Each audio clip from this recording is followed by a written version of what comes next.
right, welcome back to my channel, Rethink ADHD, where we're talking all things mental health and all things genomics. This is the first video of a two-part series covering the non-medication treatment options for ADHD. So we'll cover how to use video games, cannabis, and even certain vitamins and supplements to treat ADHD's core symptoms and even some of the things surrounding it. Let's jump in.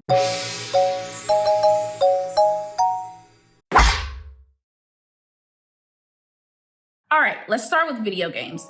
Now, historically, there's been a lot of controversy around using video games and ADHD. Most of the research is focused on dependence and addiction, even though there were existing studies showing improvement in the memory and things like that for our older patient population. We just hadn't gotten there yet with ADHD. Luckily, there's been a generational shift, and we are now focusing on what we're calling digital therapeutics, and video games are included in that. In fact, in June of 2020, we had our first FDA-approved video game, Endeavor OTC, for the treatment of ADHD. Now, I haven't played it yet, but from the demos, it looks like a pretty cool and engaging adventure game that's available on an Apple device. So I really might be into it. When they studied the impacts of Endeavor and playing it over the treatment period, they've already shown that folks that play it have an 80% increase in their ability to focus, and over 60% of them also have their improvements in their ability to do time management. So there's definitely something there. When you go to the Endeavor website, you'll see that the treatment plan is actually over 13 weeks. So you do a 6-week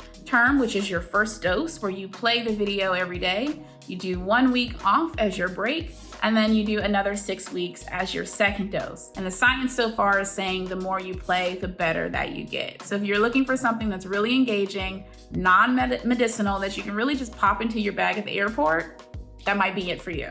All right, let's talk cannabis. Now, obviously, a lot has changed at the federal and the state level regarding cannabis use. That's here in the United States. So if you're somewhere else, I have no idea what the laws may be. The studies have shown us that individuals with ADHD are 8 times more likely to use cannabis over their lifetime than a person without ADHD. And while the research has largely focused on ADHD and cannabis dependency, we would be really short not to really, again, look under the hood to see what's there. It turns out, and we won't go into the endocannabinoid system entirely in this video, it'll be another one, but it turns out that cannabis does in some ways increase dopamine levels in the brain. So the question then becomes, does cannabis treat ADHD? The short answer, no.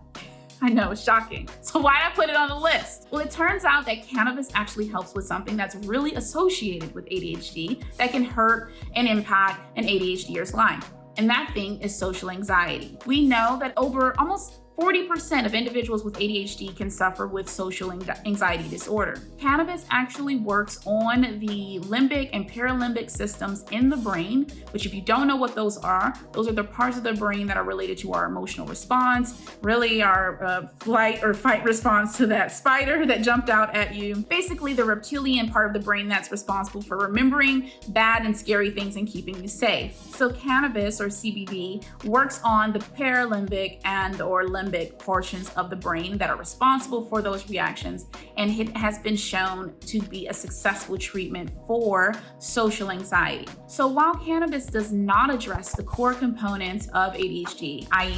the focus or executive functioning, things like that, it can help calm down some of the satellite things that come with ADHD, like social anxiety. And again, if you go back to the video where I talked about how to pick in treatment for your ADHD, if social anxiety is the #1 thing that's worrying you, maybe cannabis is a choice. Of course, barring any legal things. I'm not suggesting you go out and do anything illegal, but maybe. And finally, we have made it to diet and nutrition. So I chose to focus this portion of the research on 4 main vitamins or supplements in particular, because there was a lot of research out there to support them. So we're going to talk about magnesium. We'll talk about omega-3s and 6s. I put them together and counted them as one. We'll talk about vitamin D, and we'll talk about iron, all of which have been shown to be, with the exception of omega-3s and 6s, a little bit lower in individuals with ADHD than folks that do not have ADHD. Now, you kind of ask yourself, chicken before the egg. Did having low levels of magnesium, vitamin D,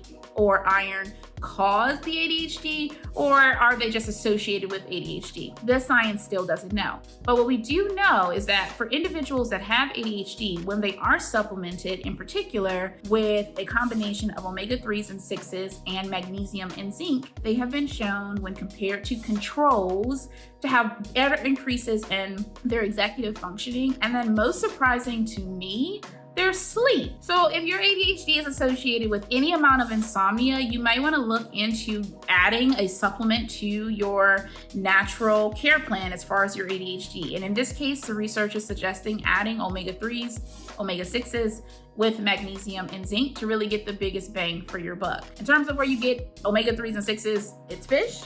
And honestly, that's the first and only thing that came to my mind. So Google it. I'm sure there are other sources out there, but the science is there. And especially as it relates to magnesium, where they've done a lot of research. There was a meta-analysis done over 1,300 studies. So there's definitely a lot of research there, definitely a lot to go on. So explore your vitamins, explore your supplements. They are a part of your care plan and can be a part of your toolbox in terms of making your ADHD more manageable. That's it. Those are the 3 non-medication treatments for this series. So we talked about video games, we talked about cannabis and treating social anxiety, but not necessarily the core components of ADHD. And then we talked about different vitamins and supplements that can be used to treat ADHD. I hope that was helpful. See you next week for part 2. Bye.